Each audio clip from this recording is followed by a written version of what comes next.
Bonsoir, bonsoir, bonsoir, bonsoir. Alors, je suis hyper excitée. Je suis toute, voilà, je suis comme une gamine en fait, parce que ça y est, j'ai lancé la page pour les inscriptions pour le programme Oxygène de la fin du mois.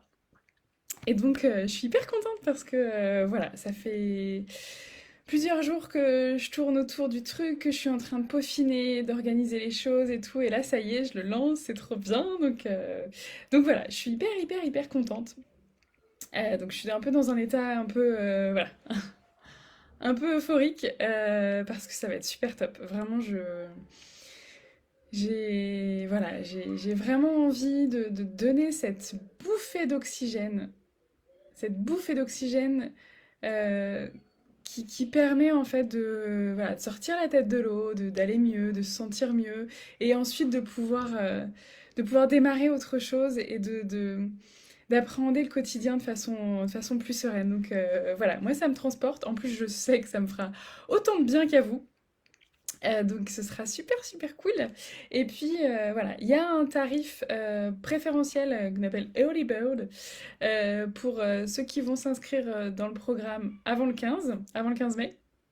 Donc il y a un petit coupon de réduction, il y a un petit code que j'ai marqué dans la description pour que vous puissiez bénéficier de la réduction.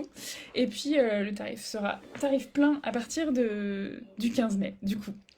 Voilà, voilà, voilà. Donc ça c'est cool. C'est les news du mois de mai. En fait, le mois de mai, il est absolument dingue. J'ai programmé mais tellement de choses. Enfin, ouais, je suis un peu tarée sur ce mois-ci. J'ai programmé plein de trucs, j'ai programmé plein de lives. Donc jeudi, donc demain, je serai avec Christelle, on parlera de comment créer son indépendance financière. Vendredi, avec Aurore sur le groupe Nouveau Regard, on parlera du sommeil. Et après, il y a des lives de prévus dans tous les sens. Faut que je remette le programme à jour parce qu'il y en a d'autres qui se sont rajoutés et ça va être super super.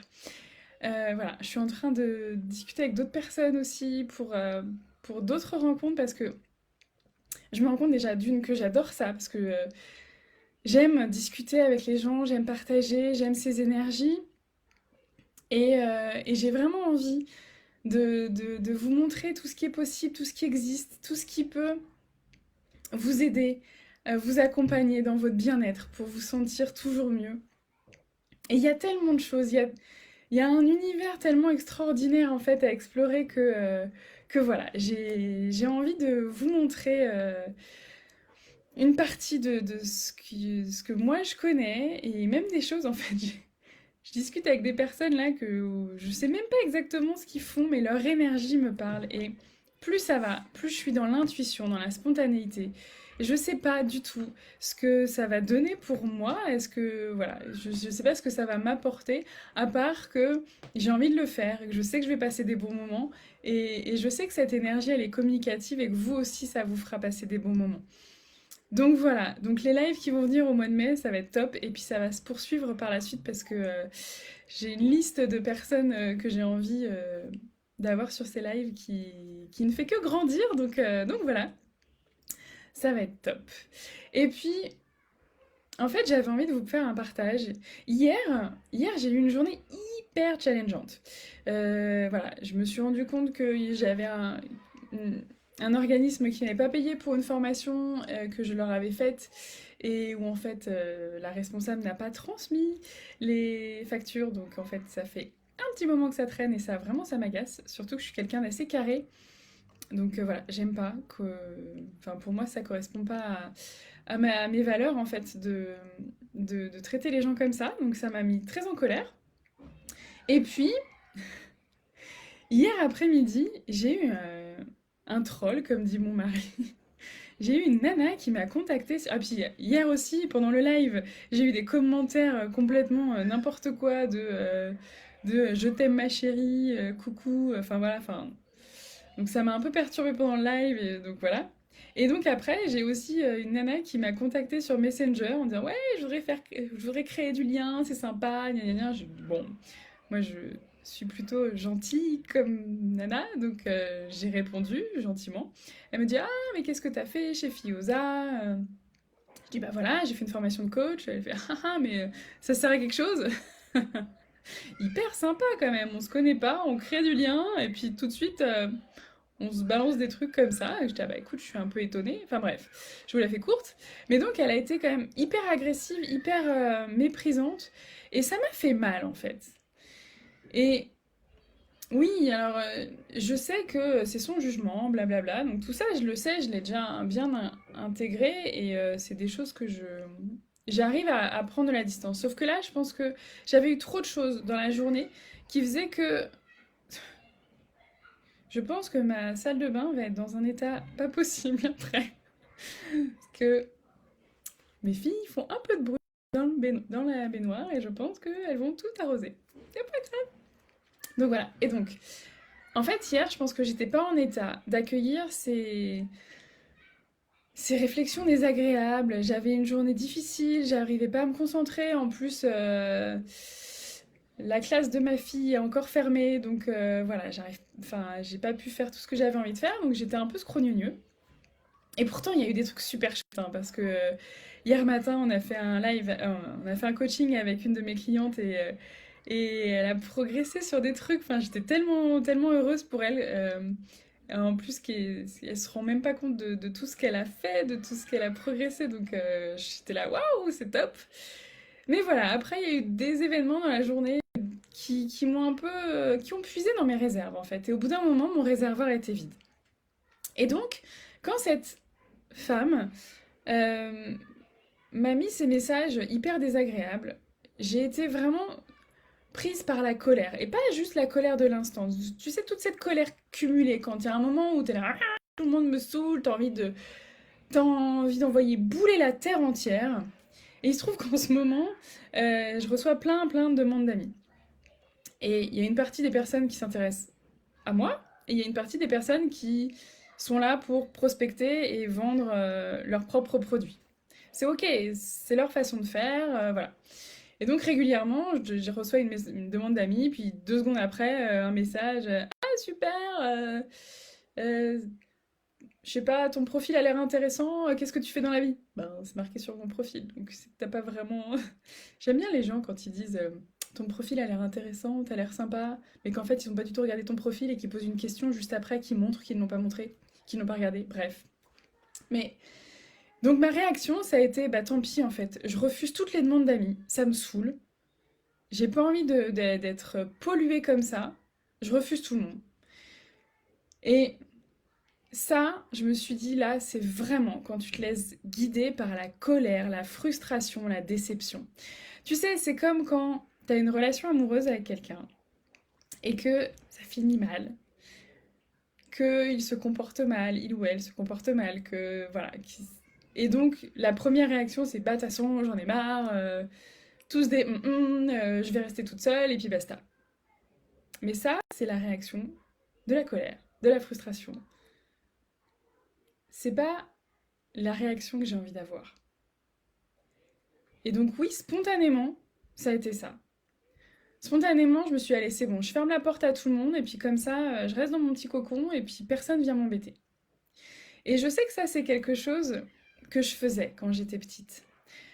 Quand j'étais petite, ma réaction, c'était d'aller me cacher sous la couette. C'était d'aller me cacher dans ma chambre, d'aller me réfugier, d'aller me mettre dans mon coin et fermer ma porte à tout le monde. Sauf que c'est ce que j'ai fait pendant très longtemps. Et c'est ce que j'ai fait à tel point que je me suis fermée à moi-même en fait, que je me suis fermée aux autres, mais aussi à moi. J'avais même plus moi accès à moi. C'est-à-dire que je ne savais plus pleurer, je ne savais plus accéder à ma tristesse, mais non plus. Quand tu n'accèdes plus à ta tristesse, tu n'accèdes plus non plus à ta joie, à l'amour sincère. T'es bloqué en fait. Et j'ai vraiment eu ça très fort pendant mon enfance, mon adolescence et le début de ma vie d'adulte. Parce que ben, c'était mon mécanisme de survie en fait, c'était mon mécanisme d'adaptation.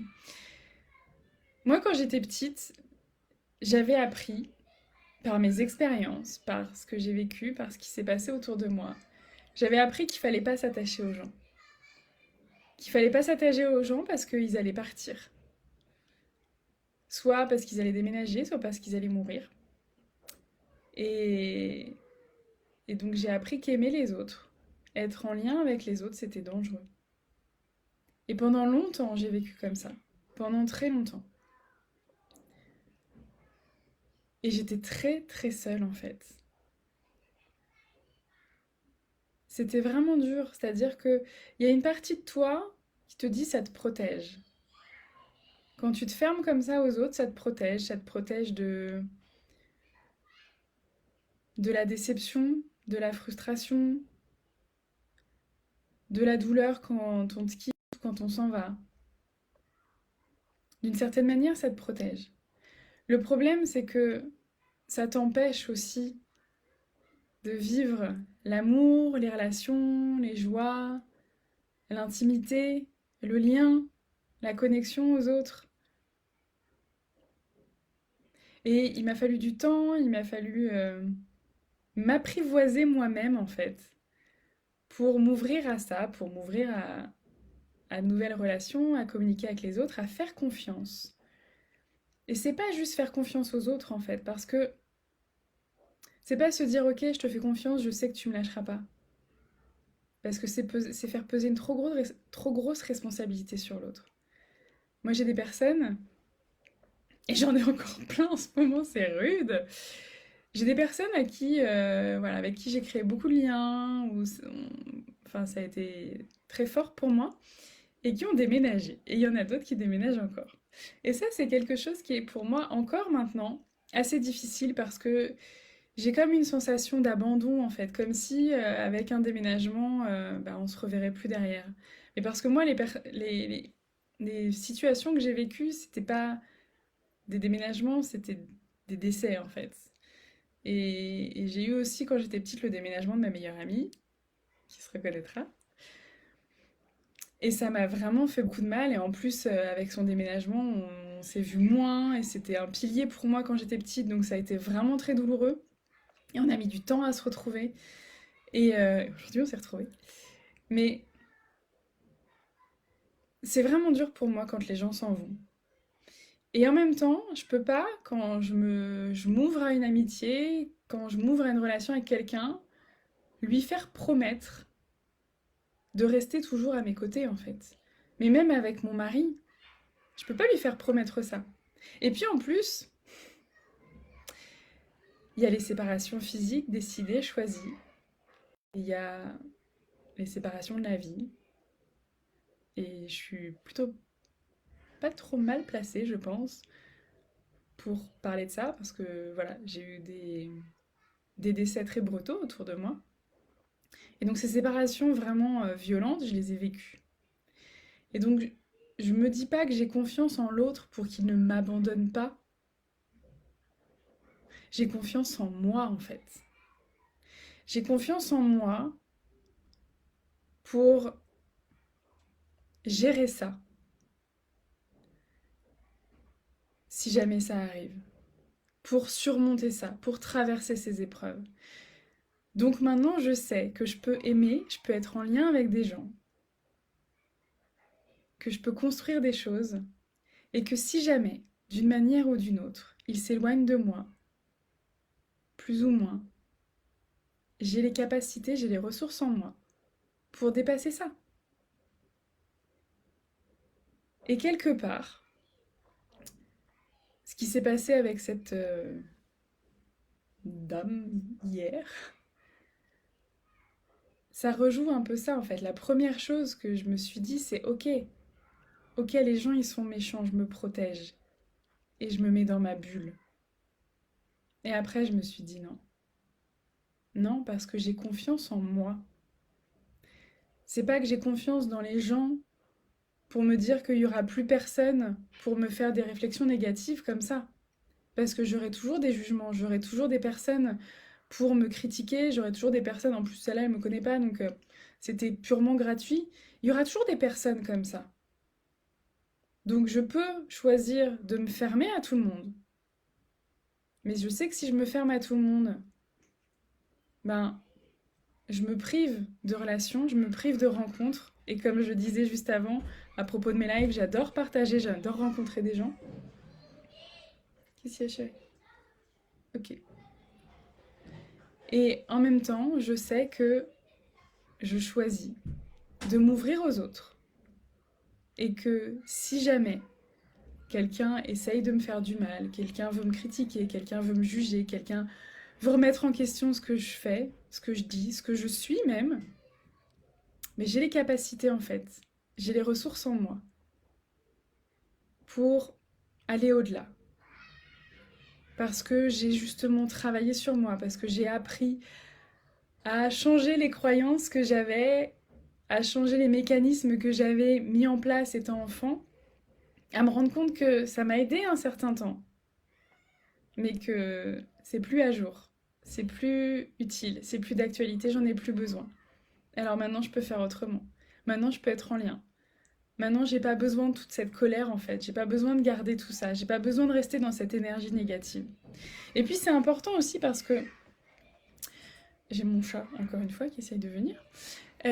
C'est important aussi parce que mes enfants sont avec moi tout le temps.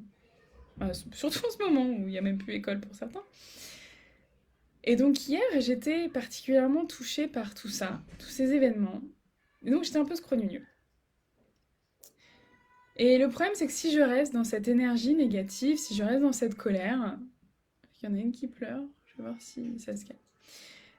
Si je reste dans cette colère, eh bien, je vais pas pouvoir être à leur écoute, être dans l'accueil de leurs émotions. Et alors en plus, hier soir, ma fille, elle a fait ma fille de 4 ans, elle a fait une grosse décharge de stress. Donc elle a beaucoup pleuré, elle a été un peu difficile à coucher, un peu beaucoup.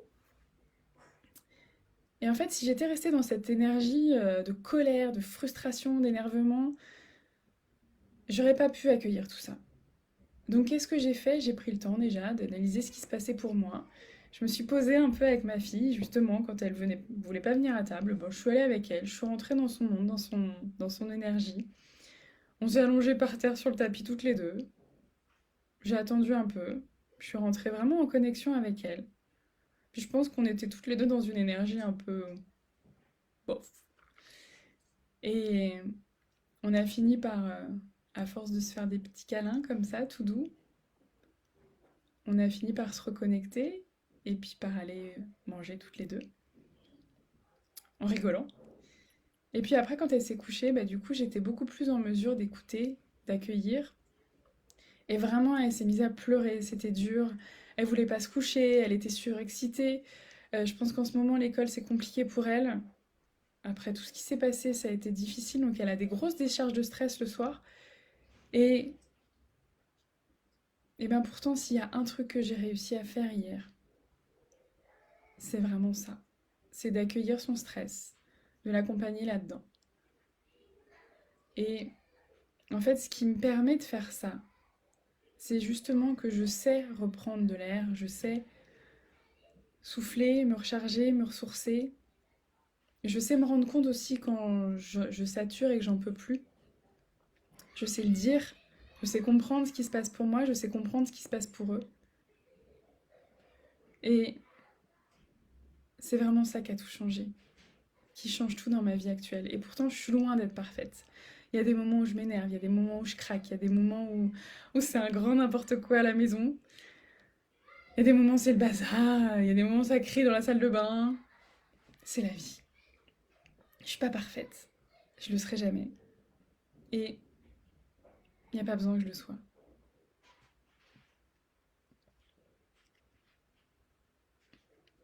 Je pense que c'est important de se rendre compte qu'on n'a pas besoin, en fait, on est parfait comme on est avec tous nos défauts. Nos défauts, nos erreurs, nos erreurs d'aiguillage, c'est ce qui nous permet de montrer autre chose à nos enfants, de montrer comment on peut réparer, de montrer qu'on a le droit de se tromper, d'être humain.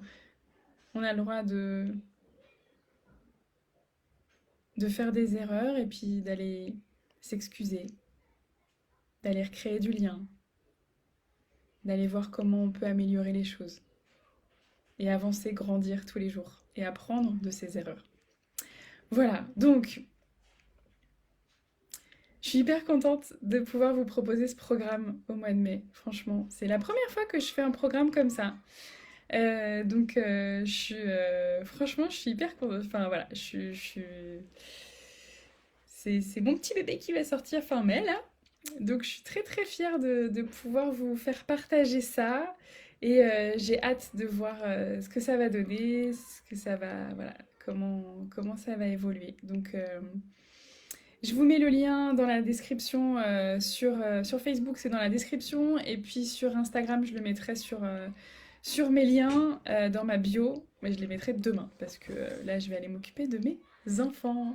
Je vous souhaite une magnifique soirée et je vous dis à très bientôt. Ciao!